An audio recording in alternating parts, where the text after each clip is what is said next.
안녕하세요. 이번 시간에는 확률의 기본 성질에 대해서 살펴보겠습니다. 확률이라고 하는 것이 기본적으로 가지고 있는 성질이 어떤 것이 있는지 살펴보도록 할 텐데요. 주사위를 가지고 설명을 해보도록 하겠습니다. 우리가 지난 시간에 살펴본 것처럼 주사위를 던졌을 때 주사위를 던져서 짝수의 눈이 나올 확률,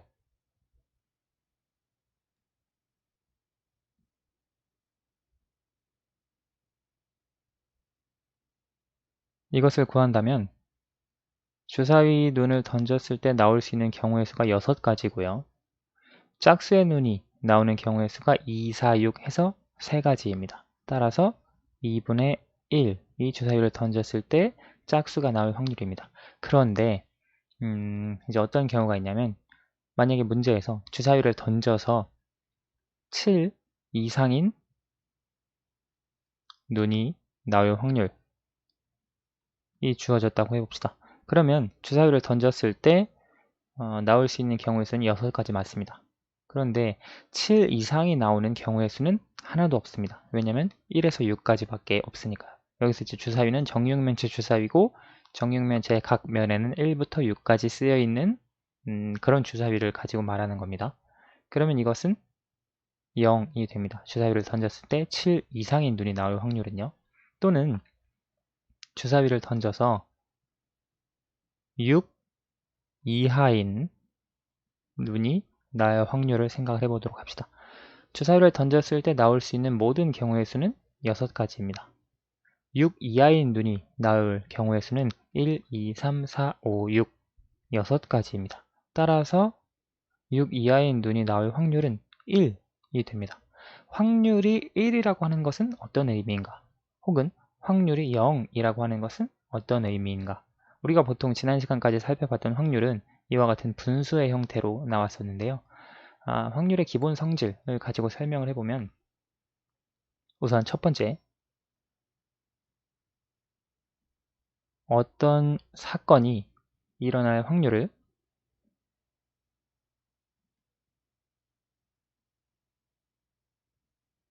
알파벳 P라고 하면 P의 값에는 범위가 있습니다. P는 항상 0보다 크거나 같습니다. 그리고 1보다 작거나 같습니다. 이런 범위를 가지고 있고요. 그러면 0이라고 하는 것, 확률이 0인 것, 그리고 확률이 1인 것, 어떤 의미인가? 그것은 만약에 어떤 사건이 이제 절대로 일어나지 않는 사건의 확률은 0이 됩니다.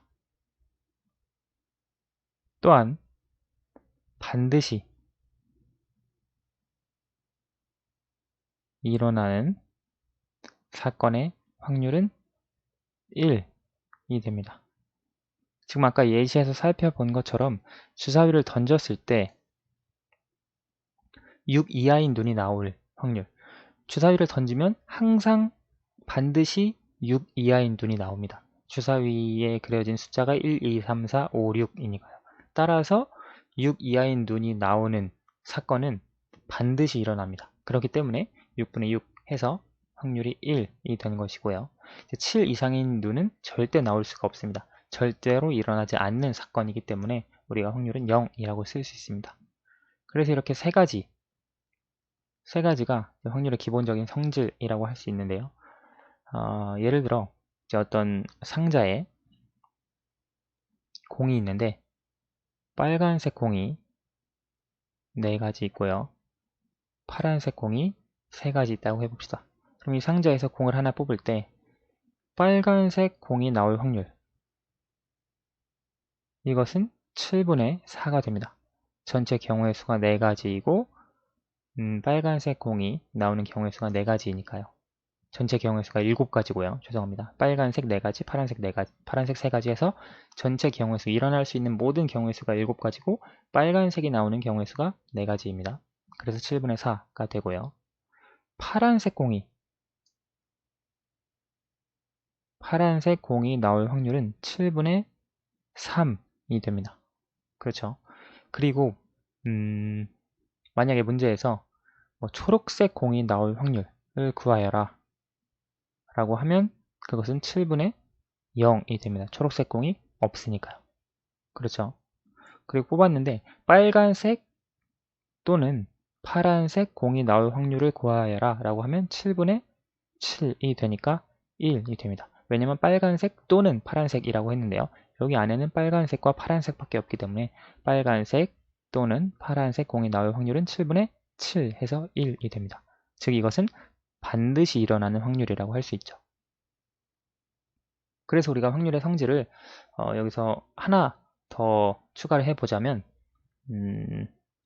이제 이 어떤 상자에 빨간색 공과 파란색 공이 있을 때 빨간색 공이 나올 확률이 7분의 4였습니다. 파란색 공이 나올 확률이 7분의 3이었습니다. 빨간색 혹은 파란색 말고 다른 색 공이 나올 확률은 없습니다. 즉, 이 두 가지 확률을 더하면 그 확률의 합은 1이 됩니다. 일어날 수 있는 사건들의 확률들을 모두 다 더하면 그 확률은, 그 합은 1이 되는 겁니다. 예를 들어 우리가 주사위를 계속 살펴보고 있죠. 주사위를 던졌을 때 1이 나올 확률은 6분의 1입니다. 2가 나올 확률은 6분의 1이고요. 3이 나올 확률도 6분의 1입니다. 4가 나올 확률도, 5가 나올 확률도, 6이 나올 확률도 6분의 1입니다. 1, 2, 3, 4, 5, 6 외에 다른 수가 나올 확률은 없습니다. 다른 숫자가 나오는 경우의 수는 없습니다. 따라서 이 각각의 확률들을 모두 더해주면 1이 됩니다. 6분의 1 더하기 6분의 1 더하기 6분의 1 더하기 6분의 1을 총 6번 더하기 때문에 그 확률을 다 더한 합은 1이 됩니다. 즉 주사위의 눈은 1에서 6까지의 숫자만 나온다고 하는 걸 알 수 있죠. 그래서 그것을 나올 수 있는 모든 경우의 수에, 나올 수 있는 모든 사건들의 확률의 합을 더하면 그 합은 1이 된다는 거 지금 여기서 설명하고 있고요. 절대로 일어나지 않는 사건의 확률, 이것의 예를 들면 내일은 해가 서쪽에서 뜰 것이다. 서쪽에서 뜰 확률은 얼마가 되는가? 그것은 0이 되겠죠. 반드시 일어나는 사건의 확률, 오늘은 일요일인데 내일은 월요일일 것이다. 내일은 월요일이 될 확률, 오늘이 일요일일 때 그것은 1이 되겠죠. 오늘은 일요일이니까 당연히 내일은 월요일, 반드시 일어나기 때문에 그 확률은 1이 됩니다. 그래서 이런 식으로 절대로 일어나지 않는 사건의 확률은 0, 반드시 일어나는 사건의 확률은 1, 그리고 일어나는 모든 사건들의 확률들을 다 더하면 그 확률의 합은 1이 된다는 것까지 살펴보았습니다. 네, 오늘은 여기까지 하도록 하겠습니다. 감사합니다.